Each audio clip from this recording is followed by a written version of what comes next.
I'm Eric Loy, and welcome to Eric Loy Interviews. On this podcast, we talk with folks from the VTuber community on their channels, their talents, their stories, where they come from, and their plans for the future.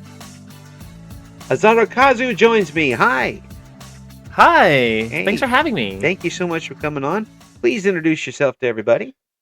Hi, everyone. My name is Azorokazu, or I also go by Azo or Azoro, or even Kazu sometimes. I am a astrology fox VTuber, and I like doing a variety of different games. So astrology, huh? Correct. Yeah, is that something you've always been interested in?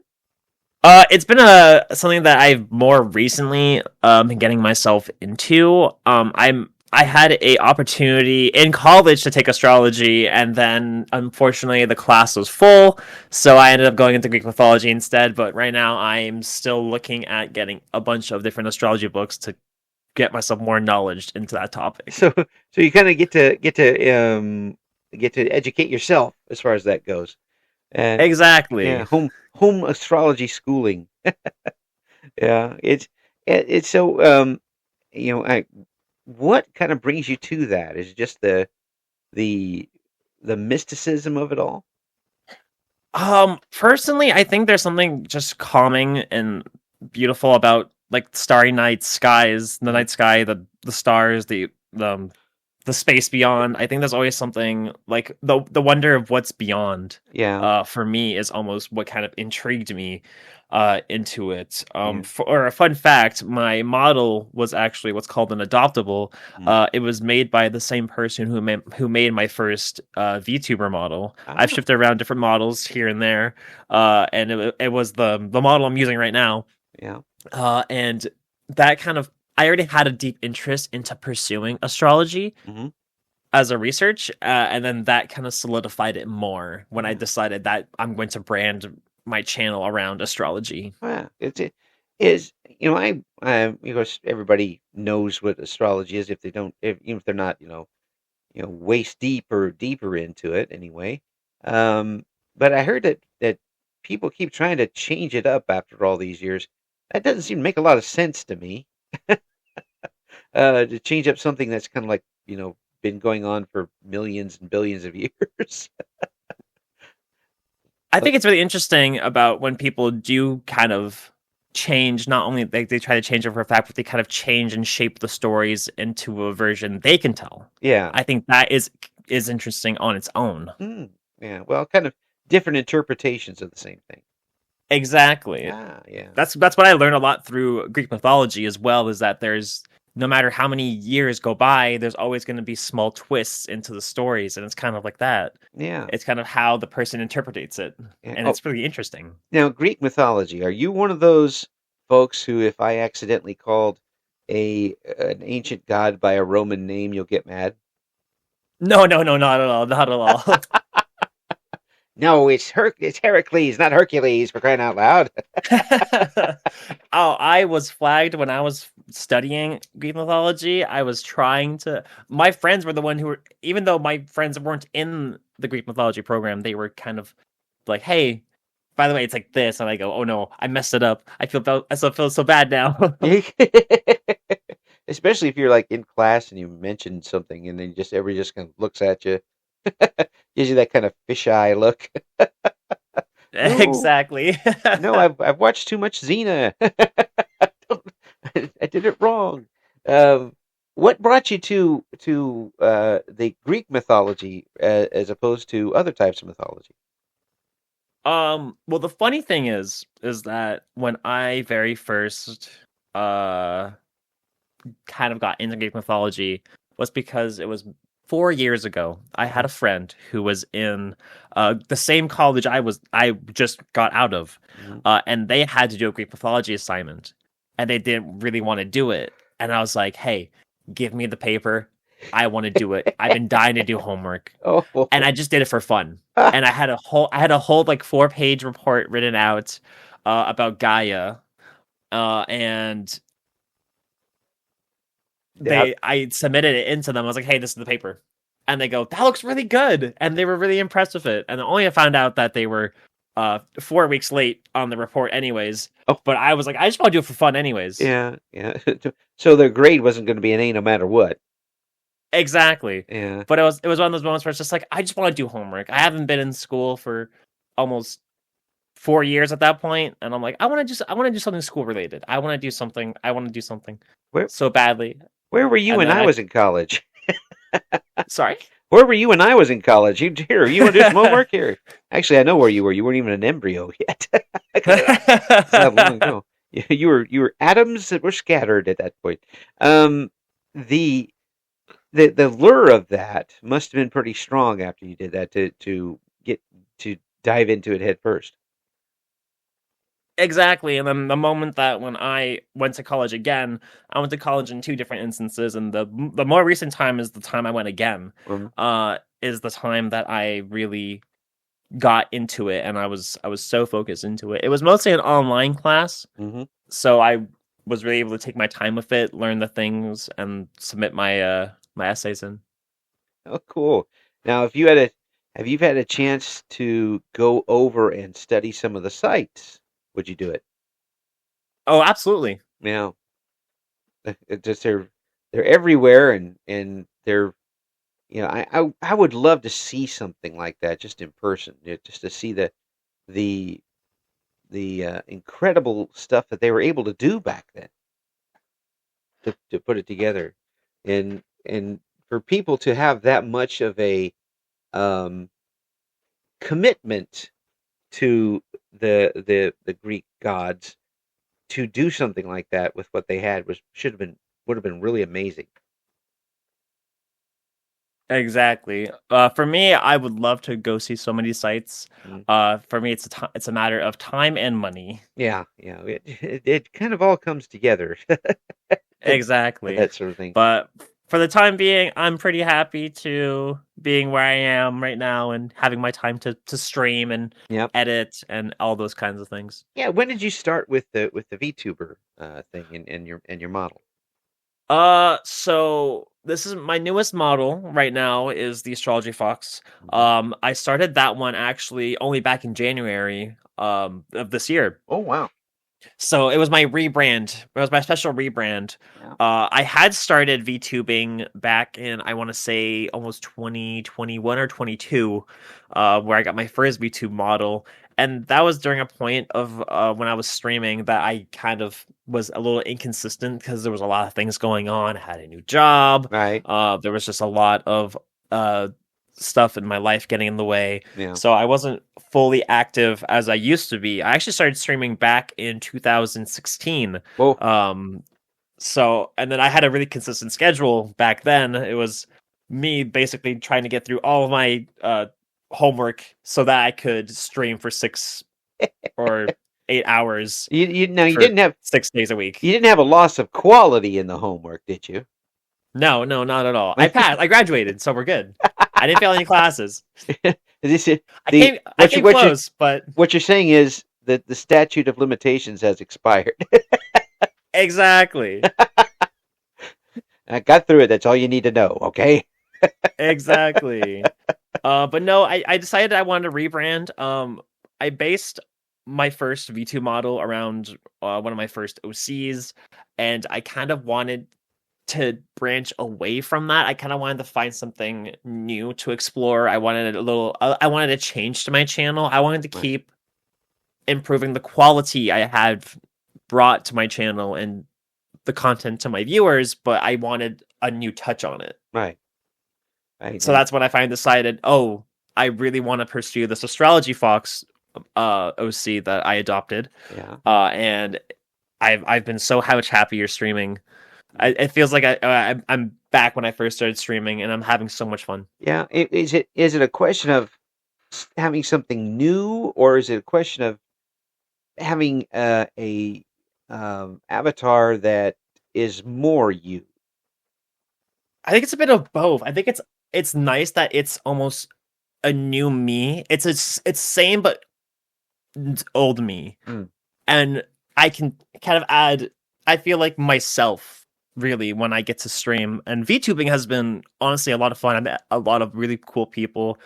through just my regular streams and even through a few charity event streams I got to do partnered with Gamers Outreach. Oh, I thank got you to for that. do they reached out to me last year and they're like, "Hey, we want to ask you if you want to participate in some charity events with us." So I got to do the VTuber SummerSlam and the Spooktacular Streamathon, which is more of a Halloween based Yeah. one last year, and I'm happy to be partnering with them up again this year, Well, actually. thank you very much for that. Putting out the extra time to help folks. It's always good, and I always try to thank people for doing that.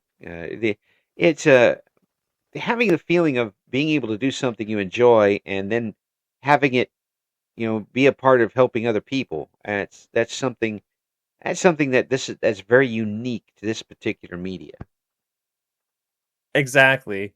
Yeah, and I love streaming to for those charity events, but I also love streaming for my community. I love providing that entertainment. I still see people coming to my streams, even though from 2018 to 2022 I was inconsistent. I had a year break at what those points, but I still see some of the same community members interact, come say hi, even if it's for a few seconds.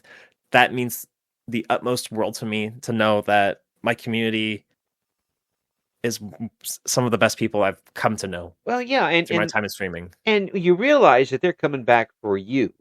I mean, if obviously if it's been years that you had a different model, you had a different, everything. I mean, it's not one particular thing that you've done. It's by that time, it's you and your personality they're coming back for. I do my best. Yeah, yeah. Well, I could hear you blushing from here for crying out loud. Oh, man, I turn it down a bit then. I'm just kidding. It's my everything turned red for some reason. Now, it's true though that has to be a fulfilling feeling, a justifying feeling. Is it that way for you? It absolutely is. There are some days where I honestly get ready to start stream and I have those anxiety moments where I'm like, oh man, like I don't know how I'm gonna be doing today. And I go, I just have to be me. Yeah, I have to be me and people are gonna love it. And yeah, then next thing I know, it's been 8 hours and I've been streaming and I'm like, perfect. And like we all had a great time. yeah. Yeah. You tend to forget about it a little bit, that what you went through during the day, and or if nothing else, at least they help you through it one way or another. There's some folks who get to have that type of relationship with their chat where you can get through a stream where you're not 100%. And while they're concerned, they also know that you're a human being and aren't going to be 100% all the time. Exactly. And they'll go along with it and kind of boost you through it, that sort of thing. But you when you realize that you're doing kind of the same for these folks, you're helping them by what you do. Is that something that you kind of step back and take a look at? I absolutely do. I often really do get messages from people being like, "Hey, thanks for your stream today. You were a nice distraction. Hey, thanks for streaming. It was a lot of fun. It made me laugh a lot today." Like I receive small messages like that from time to time, and I see that, and it makes me smile, and it makes me, even though I'm exhausted, about to go to sleep and pass out, it makes me want to be like, "Dang, I want to just go back to my computer and hit stream again and just keep streaming." Yeah, yeah. And then of course, reality sets in, and you fall asleep before you get back to the computer. Exactly, exactly. or I'm you like in bed and I'm like reading my book and I'm like I want to streaming again. And the next thing I know, it's the next day. Yeah, get like me where I'm in the computer in one of the rooms here of the house, and I'll nod off and wake up and there's a cat laying on the computer. Like, oh, I hope I didn't send anything I wasn't supposed to send. start to start to damage control at that point. Um, when did you realize as a streamer that you were going to enjoy this? It was going to be a long-term thing. When did you realize that? So back in 2016, it was my second stream Uh-huh. ever. I did my first my first stream was more of a test stream to kind of adjust settings, and I streamed the next day. So I like to do something called speedrunning. I'm Ah, not sure if you're familiar with oh yeah, speedrunning. yeah. Okay, perfect. For those who don't know what speedrunning is basically achieving starting a game and then making it to the end as fast as possible by achieving any means possible. There are a bunch of different categories for speedrunning, which is really interesting and really cool. Yeah, I'm still actively part of a few speedrun communities to this day. yeah. But back then, I was speedrunning Half-Life 2 and Portal. Ah, And that's when I got my first, which was back then, it was called hosting. I got hosted by this other speedrunner who was doing Portal. yeah. And they instantly, I was so nervous. It was also the first time anyone's ever chatted in my stream before. And I was so anxious. I was so scared. But I started chatting and they started being like, wait, you're really funny. Wait, you're really cool. And ever since that moment, I had an instant boost of confidence, and I'm like, this is exactly where I want to be right now. Yeah. I know this is exactly what I want to start doing more often, is for as long as I can. And then they start coming back for the next days, next weeks, next months, next years, and I Yeah. kept seeing them, and then my channel kept growing, and I felt so confident. I was having so much fun with it all, and it motivated me to keep going, to learn even more speed runs, to do even more crazy fun things, do Yeah. fun little uh milestones for when we got certain follower goals and things like that. Yeah. Well, I have to ask you this because I think it's a good question that there's some people who will look at it from the outside and not know what's going on and say, well, that's not really you out there that's getting the kudos. It's your model, your quote unquote character, that sort of thing. But I always think that it's just the opposite. I think even though there is a an avatar out there, you are still winning people over with your personality and your voice, and that's not an easy thing to do. Um, you can have the greatest model in the world and sound like wet cardboard that people don't want to have anything to do with, or just be very so toxic that people won't get anywhere near you. It's you're They're reacting to more of you than people would probably see every day outside the computer world. No, exactly, and that's exactly how I see it too. I think VTube models are beautiful to have. I think people who are VTubers have some of those beautiful models, but a majority of the time, the people who I enjoy really watching, I enjoy it because I really like their personality. Hmm. For the longest time when I started streaming, well, back when I started streaming, we didn't have VTube models. I didn't even use Facecam either. I was just the screen of my game, my speedrun timer, and then I was talking to my chat, and that was it. That's all I had, and I had many people come back just for me Yeah, as yeah, well. yeah, So I also believe that the models are nice to have. I absolutely agree with that. But a majority of the time, somebody will come back for the streamer. oh yeah, yeah.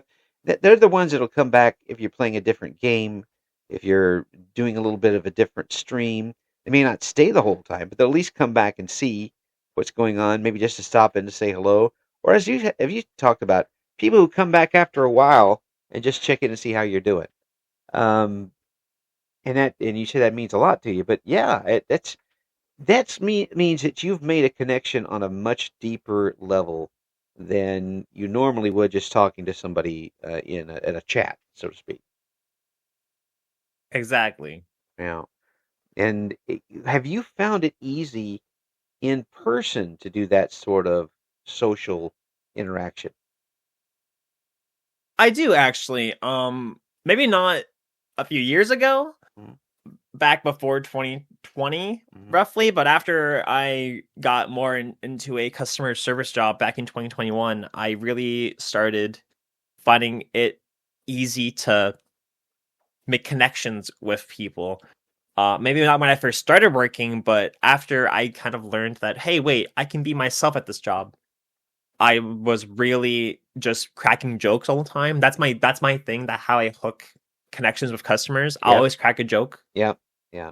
with them, and then I'll immediately let them know, hey, by the way, I'm just kidding about a joke that I make. Because sometimes they'll be like, "Oh, can I also grab this this one food item?" And I guess you can. I go, "No, I'm kidding. Of course you can." And Yeah, I've never heard anyone complain or anyone say anything bad, but I've always heard laughs and chuckles, and I've had a lot of people be like, "Hey, that joke was really funny." yeah, yeah. Or it's I enjoy that sort of thing. I That's what I try to do. I've got in a real life job where I interact with a lot of people coming off the street, sort of thing.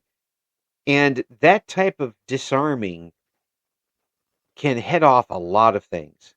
It immediately lets the other person know that, hey, you're a human being. You're not trying to lord your position over them or trying to, ignore them completely. And you're right there with them eye to eye, and you're trying to interact on with a little personal level. That takes down so many barriers right away. Um, Not easy to do if that's not your natural thing. Have you always been someone who's done that sort of thing? Absolutely not. Wow. Absolutely not. Yeah. I always find myself a lot of an introvert. Mm. So for me, when I started streaming, I still find myself a little awkward and unsure what to say at times.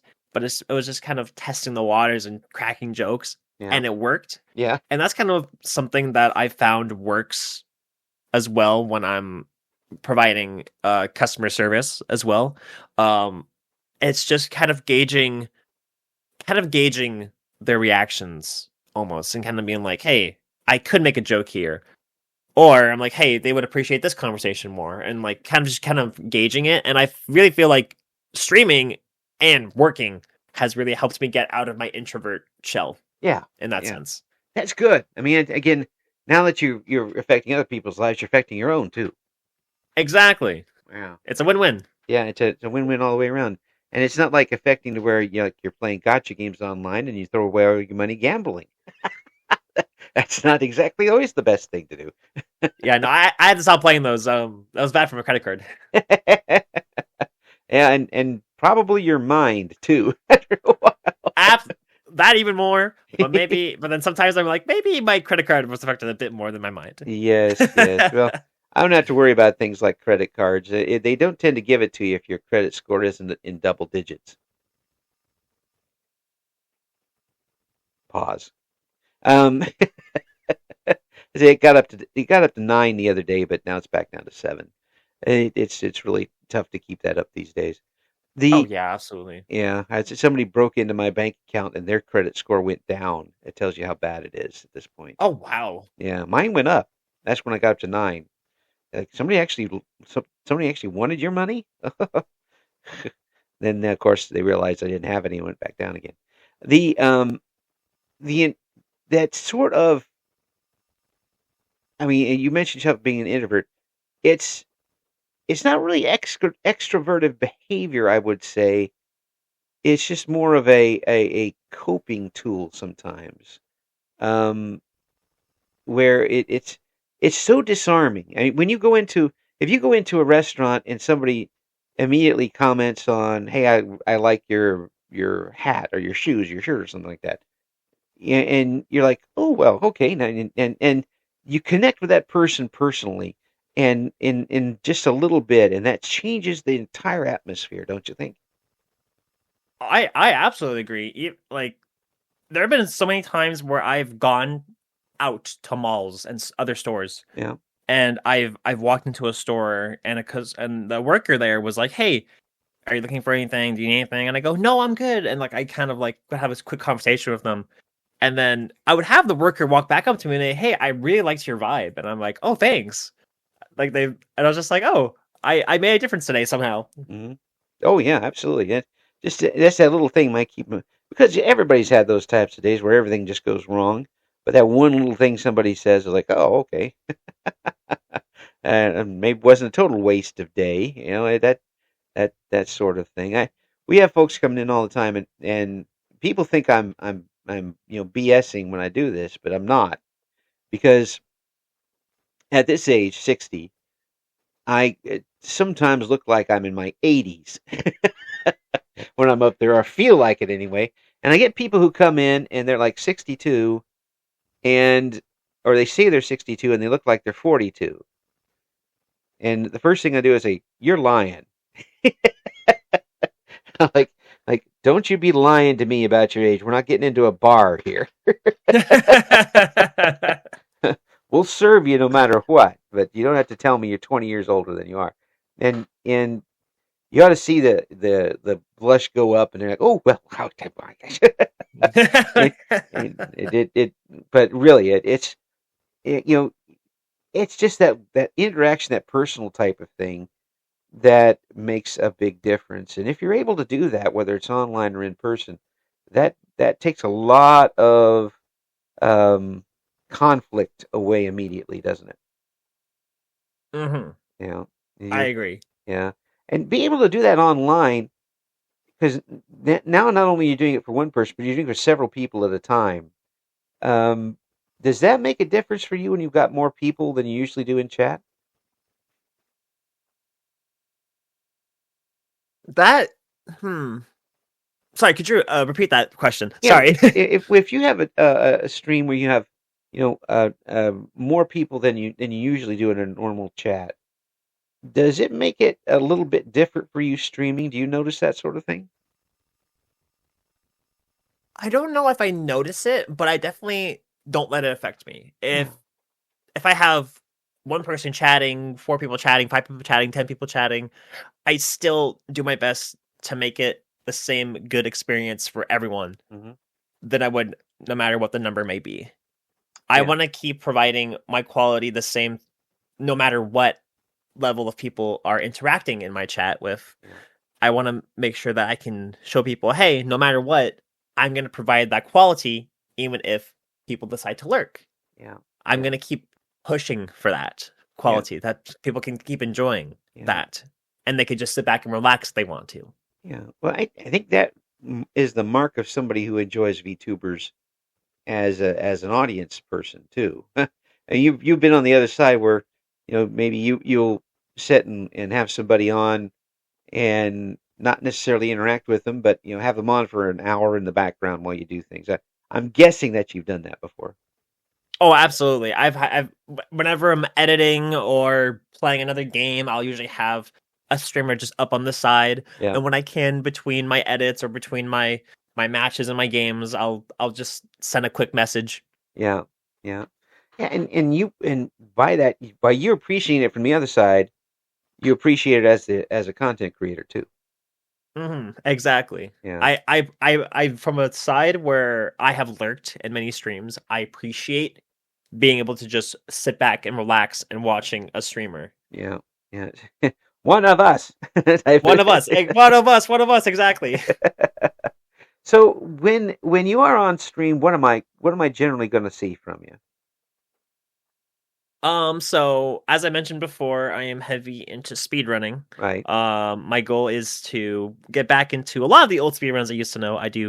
Uh, I learned quite a bit when I first started streaming, and it's getting to me now where I'm like, oh, I want to do the speedrun again, and I'm like, oh, well, I have to learn it all again, and I have to learn this other one again. Yeah, So yeah. speedruns is a big one. My main games right now are the first Half-Life game, Mirror's Edge, Uh-huh. Super Meat Boy, A Hat in Time. I also like to speedrun The Legend of Zelda: Echoes of Wisdom. I have a lot more speedruns that I'd like to do, but I just haven't relearned them yet, and I have a lot more planned and new ones that I want to learn. Another thing I like to do for my streaming, which I find is a very engaging and fun thing, is I like to play the MMO Final Fantasy 14, but I'm doing a sort of Iron Man solo challenge Oh, with DDR pads. oh, yeah. That's right. I was going to ask you about that. I'm glad you brought that up. That is that is amazing to me that you've been able to do as much as you have with that. That is, I don't even know how are you even. I mean, do you have the pad on the floor? Or what are you doing with this? Yeah, so what the whole premise of it is that I have two DDR pads since for an MMO it's there's a lot of inputs that go into it, so I couldn't Right. do it with only a single one, Yeah. and so I have two DDR pads, and I usually have a webcam pointed down on them while I'm doing my stream, and then I just have a little PNG tuber. For that one, it took me maybe I want to say it took me a year and a half to 2 years to really configure out all the buttons to make sure that whenever I was playing through the challenge, I did not have to touch my keyboard or mouse for anything in game related. Oh I can man. also use the keyboard to type messages in game. So the entire time we named our character, we have interacted with real people in the game by sending them messages. I have typed it with my DDR pads, Oh which is man. very tiring, Yes. but it's very satisfying. It's like kind of I don't know whether is a combination of Twister and tap dancing. Pretty much, yeah, pretty much, yeah. Yeah, I mean, you should, I can't imagine that sort of, especially in a game like that where you really do have to. I mean, you have to keep going. It's just there's no. I mean, do you cramp up on these things like running a marathon? There are definitely days where I'm more tired of it real fast. Yeah. For the reason that I had worked that previous morning. I try to usually do it on days where I have days off so that I can have more energy to do it. Or if I'm going into a day off, then I know my legs will be really sore the next day. But it's really nice cardio, so it works out really well. Another twist I have on my challenge is I know I said I'm doing a solo Iron Man, because usually in MMOs you have a party of a few people going into dungeons or trials and Right. things like that. Yeah. For my challenge run, I'm attempting to do as much as I possibly can by only entering these specific dungeons alone, which makes it 10 times harder. You're not really supposed to do it, but the game allows you to do it. So not only are you making it harder on yourself, but you're like, you know, tripling and quadrupling the hard. Exactly. I'm Oh, already only using my feet to play the game, and I'm attempting to do as much as I can. I told myself that I wasn't limiting it to only solo because there may be times in the future where I have to interact with other people. yeah. But the part of my challenge that will never change is that I will continue to use the DDR pads to make it through, Oh and my I've God. made it much further than I ever imagined I would. We just got past a huge blockade, and I believe it took me around 40 hours of Oh, grinding just oh, to make it past. oh my gosh. So do you put like a one of those step counters on as you're doing it? No, but that's a great idea. I should start doing that. That would you send that result in, you're like, how do they get 1 million steps in one night? A 40-hour uh, stream. Oh, but it's a challenge I'm really proud of. I've had the idea for a very long time. I attempted it once a long time ago, and it didn't execute it in the way I wanted it to do quality wise. yeah. So I canceled it, and I took more time to really help configure the new buttons and Oh everything. yeah. I That mean, was the biggest struggle of making sure the buttons work and everything. That took me a while just to figure out how can I make every single key binding work with only the two DDR pads. yeah, that's And I have one of those one of the foam ones that have the 11 button layout. oh, So okay. that so I have almost 22 keys at my disposal Well, I to mean, that's use. that's that's pretty good having 22 hotkeys, but then you have to use your feet to do them. Exactly. That's the other struggle of it. But no, I'm very proud of this challenge. That's a big thing that I've been striving for Yeah. on my channel. I've been trying to get more into challenge runs, so playing games that I've either played before or haven't played before, but adding a twist onto them. That's a twist, all right, literally. It is literally a twist, Yeah. yeah. They're standing there doing the twist while trying to beat a certain opponent.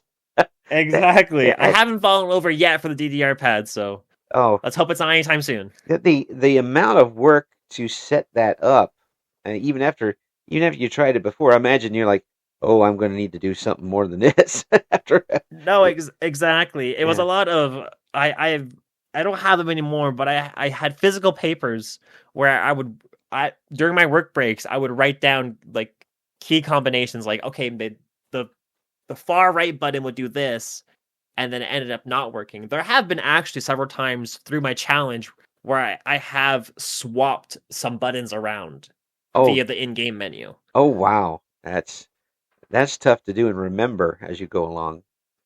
and especially if you move on past a certain part of the game, then you have to come back to that type of work engine again, and now your buttons are in different places. Aye. Yeah. But luckily I have a little paper as well to just remind me, hey, by the way, this button does this button, or this button does like the jump button and things like that. I had a hard enough trouble refiguring the buttons on Stardew Valley to a keyboard, let alone do something like that. I had to move because Stardew Valley uses the ASWD, and I am mostly right-handed when it comes to that sort of thing. So I put it on the direction buttons.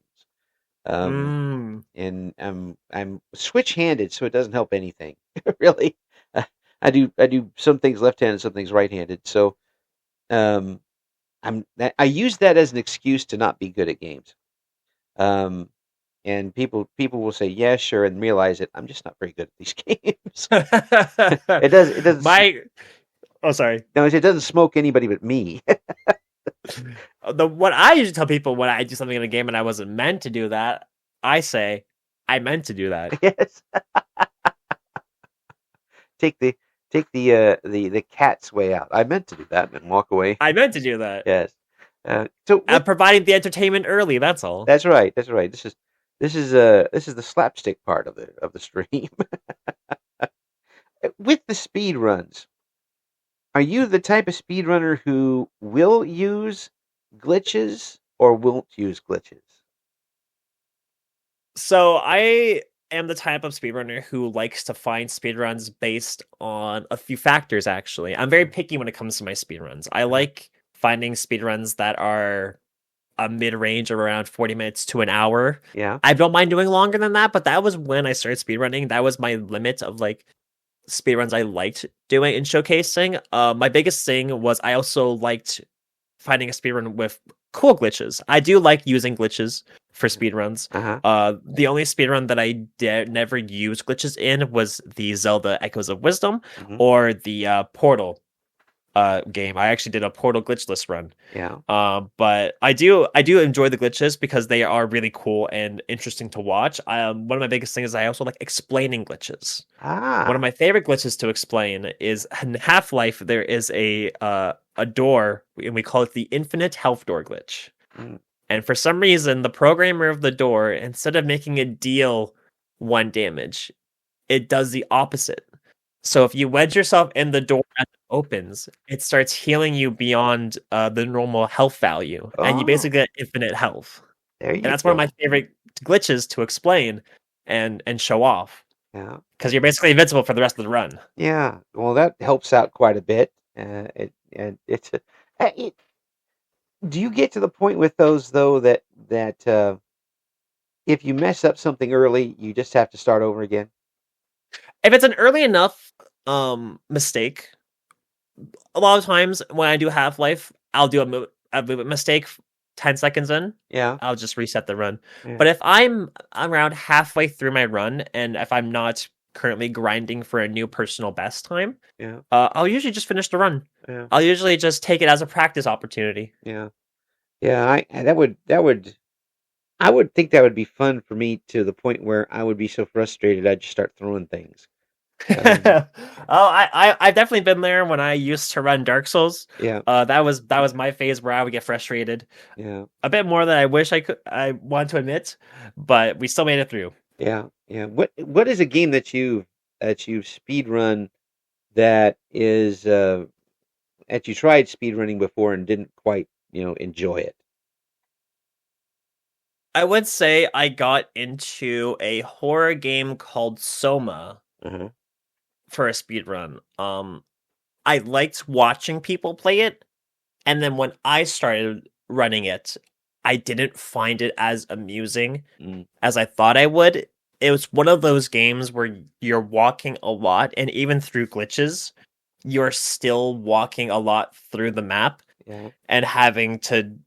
And it's a lot of walking. It's a lot of mix of cutscenes where you can't really do much. Right. And that's probably one of the biggest games where I'm like, I didn't really enjoy the speedrun, Yeah. but I still did it for a while. Yeah. Yeah. It still comes down to whether or not you're enjoying it or not. I mean, Exactly. Yeah, I mean, I come from I had the old NES, and I know people are still trying to speed run things on the NES, and still finding little glitches and things, and trying to get through the original Super Mario Brothers as quickly as possible. I'm just glad I got through it once. Okay, I was Oh, me too. Me too. yeah, I was happy with that, and the original Tetris. I got through that once. I'm happy with that. And that was 100 years ago, and I'm still going to remember it for the rest of my life. Uh, but the getting through and getting to the end and making that one slip and costing yourself a half second, which takes you off what was going to be a record time for you. Um, just I know it's happened to you because you've done it enough times. Describe the agony. So this is a perfect example of it. I've never went for world records in any other games except for when I used to run Outlast on the 100% category. Uh huh. Uh, I remember I was at a point in the time where I knew all the world record strategies. I knew everything to get world record, and I was actually grinding for maybe 2-3 weeks to get that world record. Mm. And I remember I was 20 seconds ahead. I Oh, was on pace. I made it. I was up the last before segment, and the last segment of the run is the easiest segment of the entire run. yeah, There's not much you can mess up there unless you aren't careful. And I remember I was about to enter the last section and I got stuck. I oh, got soft locked on this invisible wall that I've never oh, got soft locked before. And I oh, was so frustrated and I was so upset.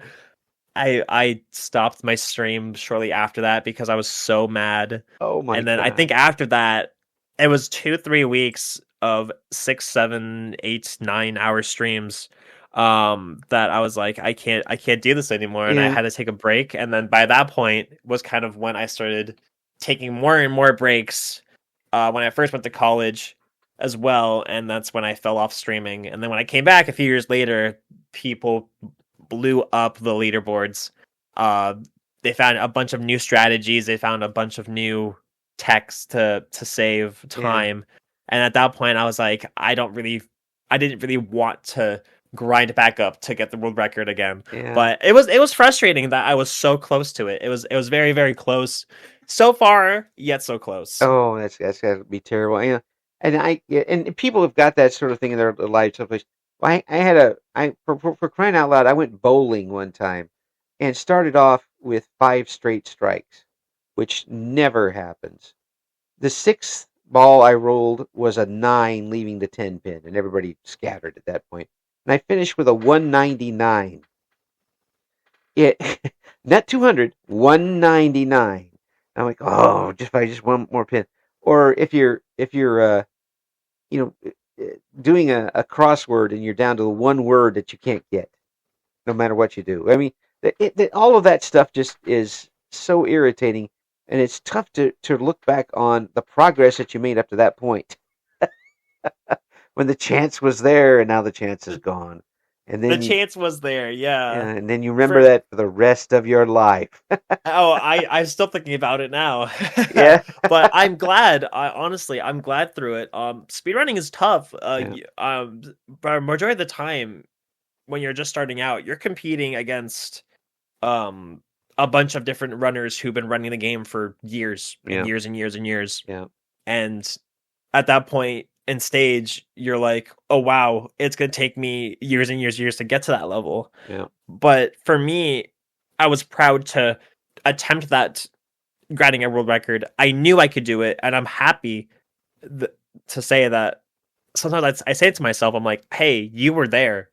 I made it to that point. I worked hard to make it to there, yep, and I'm really proud of that." And for me, I like speedrunning, not to get good times. I like to challenge myself to get good times, but I yeah, like it because it's fun. yeah, It's yeah, engaging. It's really fun. I found that it's really easy to get the muscle memory down, and that's an easy way for me to interact with my chat as well. yeah, yeah. I mean, do you carry that over to VTubing as a whole? Absolutely. Yeah. I just get this feeling that you would because it you're doing it to enjoy yourself, and the fact that other people are enjoying it is just a wonderful side project. Exactly. Yeah, For me, it's a huge win for chat side, yeah, for my viewers, for my community, because they get to enjoy watching cool glitches and cool explanations right. and a cool stream. Yeah, yeah, And I because get to win because I get to entertain everyone who's watching, and I get to have fun with it too by yeah, doing said speedruns. yeah. Well, don't sell yourself on the cool streamer too. Ah, I mean, that's there too. I mean, they're there for the whole package. Um, you just seem like you're having too much fun with it. So I mean, it's good to see that you're able to kind of spread your wings with it and overcome. Maybe if you have any bit of shyness in your being an introvert, maybe in your personal life, and being here and being able to show everybody what you could do and have and impress them and entertain them, and you're getting a lot out of it as well. Plus, you're extremely easy to talk with. That's thank you. all of that comes together for for people to enjoy themselves. When you do you set back sometimes and put all that together and realize exactly what you've been able to accomplish? I do. I really do. I Good. don't know how to describe it from there, but I think I really do. Yeah. Yeah. Yeah. You get to have that little bit of pride in starting, for such a long time ago, but still, you've gotten everything you've got is honest work. I mean, Thank you. I really appreciate that. I am really proud of how far I've come. yeah, I'm really proud that I want to continue, yeah, and I'm proud of my community. I couldn't be here without them. yeah. I really couldn't. Well, don't forget to be proud of yourself because you're the one who's kept this going. They're coming back for you and your talents, and your personality, and without you doing this, they wouldn't have any place to go. They'd be wandering the streets, and we would have television programs dedicated to these people not being able to do things. That would be terrible. Exactly. But really, it's great to have that sort of thing where you're not just you are comfortable with it and they're comfortable with you. Um, were there times in your life where you didn't think that would happen? Before I started streaming, honestly, before I started streaming, I didn't think I would. When I was watching other content creators and such, I never thought I would ever be where I am today. And really, again, just the moment I started my first second stream, I was like, I made it. I made it where I want to be. Mm, Even if I was just starting out, I'm like, this is where I want to be. yeah. Well, Ozzy, you're doing a great job with it, Thank you. obviously, and I hope you continue to shine out there for everybody, and people continue to come out and enjoy all the talents that you bring, whether it's speed running or um, anything else you plan to do with it. Folks are going to have a good time with being a part of your chat. We're going to have the links we've been able to find in the description for this interview. I wish you nothing but the best, but I don't think you're going to need my help doing it. I think you're going to be just fine, continuing to entertain people and entertain yourself in the process. I'll still take it. I'll still take all the luck. I appreciate it. Thank you Th- so much. Thanks so much for coming on. Of course. Thank you for listening to Eric Loy Interviews. Join us again next time when we talk to another member of the always interesting VTuber community.